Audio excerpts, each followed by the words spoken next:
How's it going, everybody? It's Zach from Fallen Kings Gaming here, and welcome to the first ever Forge Friday. Now, for this, what I'm going to be doing is basically I'm going to be finding or creating my own Forge maps and releasing them and showing them off to you, the viewer. So ignore any of the notifications or pop-ups that come up here, but other than that, to start off with, for the first episode of my Forge Friday series, we're going to start off with Forerunner Paradise. Now, this was a map created by myself. It took me about a week to build. What I was doing with this map, what I wanted to go for, was I was really wanting to look at and get a feel for all the different objects and all of the settings and platforms that were in the new Forge mode. So here we spawned in red base. As you can see, I really wanted to go for like a different theme of base. I was thinking about Blood Gulch, but at the same time, like, you know what, let's kind of change it up. So I kind of have this little hut sort of facility here. I really used a lot of these circular objects and bridges to make this, and you see the gray and the red really stand out. That lets you identify this as the red base. Weapons and vehicles on each base for red and blue is going to be one DMR, one machine gun turret, a Warthog, Mongoose, Ghost, and a Banshee. There's also a gravity lift that takes you much further in depth into the map, so you can get to the objectives much quicker. As you can see here, if you look, if I go under here and you see how high exactly it takes you, it goes really high up.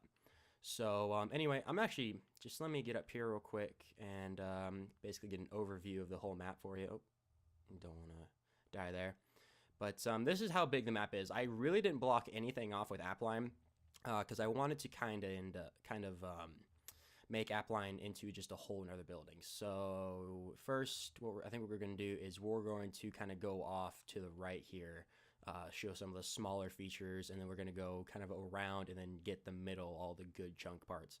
So here we kind of have the rock cliff, and then I added these little pillars here with the lights hanging out because I really thought, you know, with the map, I wanted to give it a really good like Forerunner feel. So I thought, you know what, why not just random items, random pillars in the map, lights bouncing off of them, reflecting. Really gives it that good vibe.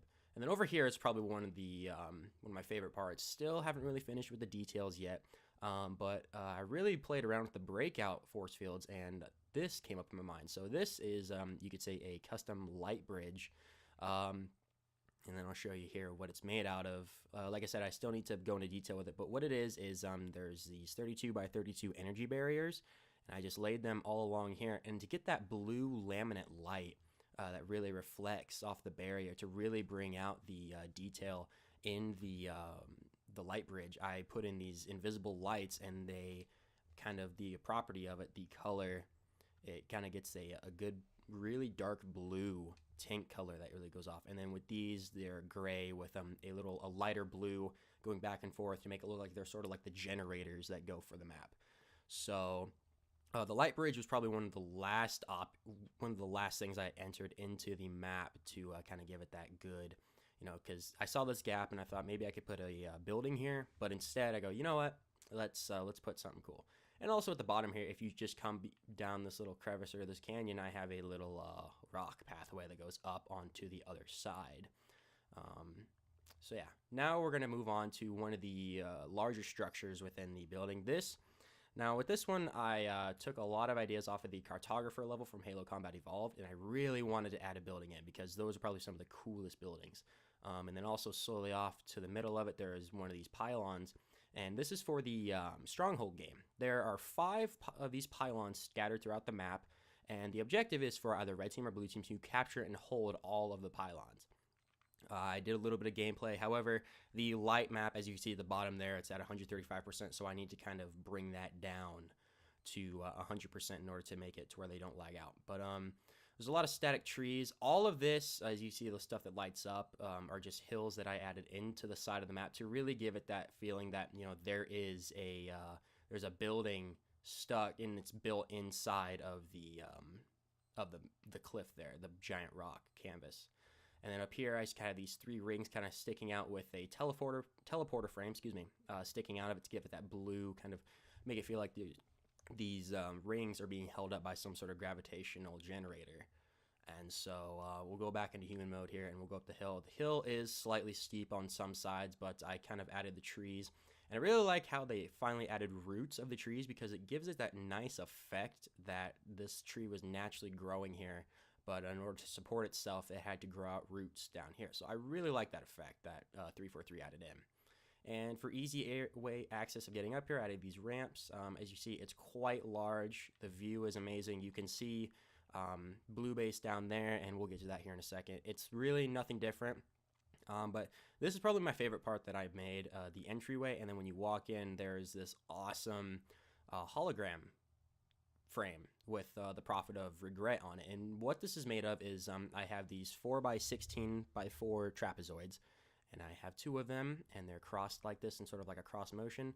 And then I have a 2-way Forerunner teleporter frame, and then I added a invisible light, which has a darker blue, it's like a lapis laminate color. And then from there, I added on the hologram. So the hologram itself and the blue light, and if you can kind of see, you could see it coming down with the hologram. And then also with that, I added these lights that kind of give off another blue, purplish color as well with it. So it's a very open area. There's, definitely a lot of grenade spamming goes through here. And then also in the back behind the hologram is a scatter shot. So with that, that's one of the larger structures, and there's going to be a few more, one more here later on. We'll get to that. It's going to be in the middle. But as we go through, it's a slightly open canvas. There's a few trees and everything you can hide behind, some scattered rocks and rock terrain cliffs that I've kind of scattered along. Here is kind of like represents a rock garden, so to say. So let's say if red team were to come here, if they were playing capture the flag, hasn't been embedded yet, but it will be, then this could be a really good standoff here for the red team to hide in or blue team to attack. And so then down here, we're going to come to blue base. Now, since this area was more of like a very wet, dark, muddy area, I wanted to go with like a darker theme with it. So you can see the trees. How I managed to do this, I just took the tree logs that you see here and I added them into the stumps.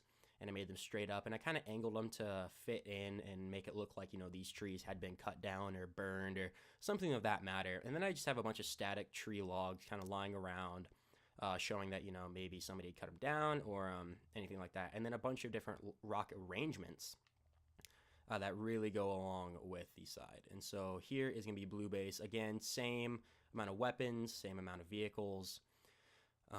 Really balances out for it. Like I said before, I still haven't finished the map. I have a few things to add in, such as a few more weapons for the members, teammates, and in the teams and everything like that. So this is one of the areas. Still works out fine. It's evenly balanced when it comes to cover and terrain. If red team were to attack it, the team is easily able to hide behind the rocks or anything and maneuver the enemy team without a problem. So then we're going to go over here, going to go around. And this is another one of the objectives in the pylons. And here, one of the objects that you'll probably see right away is the massive rock chunk that I stuck here. I don't know what my main reasoning behind this was. I know it's just a smaller little detail, but still, it just felt like this area needed some static rocks somewhere. And so I found this chunk, and I thought, you know what, this is perfect. And so here there's a few branches, some more rock arrangements, and some rock chunks that kind of circle around the pylon here, and a few broken branches. And then the enemy team come here. It's a very, as you can see, I'm going here, it's a very open area. So obviously there's, a lot of people are going to die here. This is going to be one of those, because I made 3 of these pylons easily able to fight over. So both teams are going to fight over evenly balanced. But then there's also 2 pylons, however, that are very hard and challenging to attack. And those pylons are going to be the ones that, the teams kind of leave alone after they capture. Because I really wanted to balance it out and kind of have, a fight to the death for other ones. So now we're going to go to human mode, and we're going to go into probably one of the hardest things I was able to achieve, the tunnel here. Nothing really big about the tunnel. I was trying to get some frames, but I still have a lot to work on for that. Don't mind the grass or anything. And then inside the tunnel is going to be a launcher. I forget. Hydra launcher, yes. So as you can see, it's a massive tunnel. And that goes back to, previous Halos. If you look at Forerunner structures and Forerunner pathways, you'll notice that the walls and everything are huge. The pillars are massive. So I really wanted to give out that effect. And then on top of that, originally, if you look at Appline, this is just an open area, you could say another trench. I turned it into just a massive tunnel, which you could also, if I go back here, you could also run up and actually fight on. So you can come back up here and everything, there's some rocks, there's different pillars, trees you can hide behind. And also, if you were to, let's say if blue team took the pylon down there, red team could actually come up here and hide behind some cover and actually flank from the right side or the left side if you were on blue team. So that's probably what I also like about the map.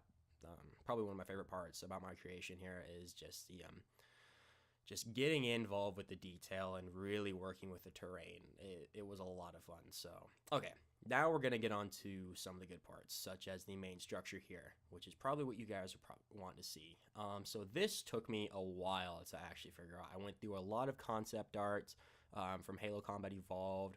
I went through the Silent Cartographer, and then one map especially was the level 2 of Halo Combat Evolved and the Firefight map from Halo Reach. And there was a lot of videos I had to look at people's tutorials and how to make them.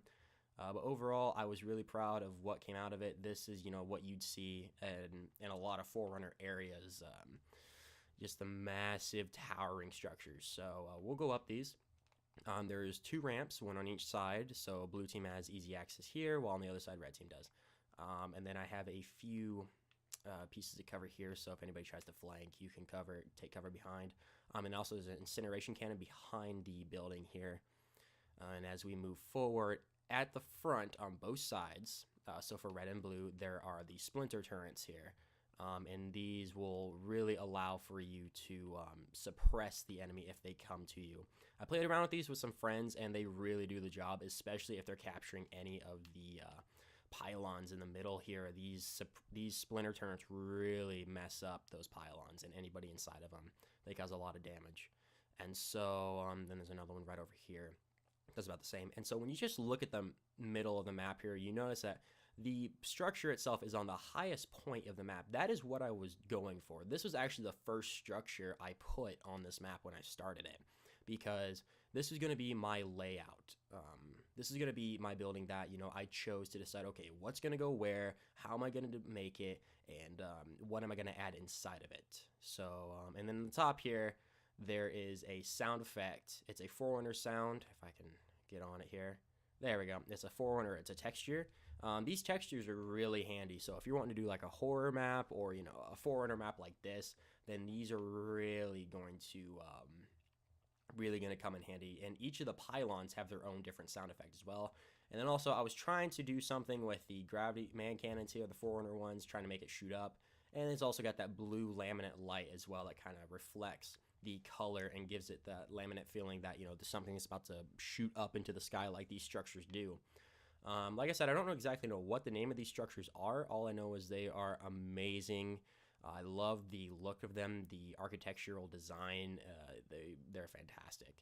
And then so as we go along through the center here, there is a lot of, different cover. There's tree stumps, logs, easy stuff to hide behind. But also at the same time, it has that open feeling as well. So you really have to watch where you're going when it comes to attacking and defending certain areas. And so, and then lastly over here, we just have some another aesthetic feature. It's, I wanted to just kind of make something cool for people to go under. It's just some cylinders, the 64 by 32 fulls with trapezoid 8 by 32s going up and kind of giving that pipe look to it. So that's really the aesthetic feature with it. And like I said, this map I still have yet to add in more and take away some things to get that light map down, because gameplay was a little laggy. We did lag out of the game a few times and it sent me back to the dashboard. So you won't be seeing any gameplay of this. Now, usually for these episodes, what I will do is I will give the maps a rating, but since this is a creation of my own, I will not be rating it because I don't want to brag, essentially, and do anything like that. I'm not going to say 10 out of 10 or anything. But if I were another viewer seeing this map, I would probably give it at least a 7 or 8 out of 10, mainly because there's a few things I know I can work on with it and a few things I can improve, add more details, and so on. And then lastly, what you saw back there with the rock, again, another trench area. Really just wanted to kind of show, different areas. I really want to make that ease of access for characters to go around in. So yeah, expect once this game once the map is finished and it's in full access and everything, expect to see some gameplay of it on a podcast or a live stream or something like that. So, but other than that, guys, I hope you enjoyed what you saw here today. Let me know down in the comments what you think of this map, if you think what I should add in, what there should be to what I could take out of it, if there's anything I should change scenery-wise, or if anything I should even add in, maybe another tunnel somewhere, or a generator, or some other Forerunner structure. Basically, let me know down in the comments. Also, don't forget to leave a like, rate, and subscribe for all your latest and greatest uploads and updates from Fallen Kings Gaming. Other than that, I'm Zach, and you guys have a nice day.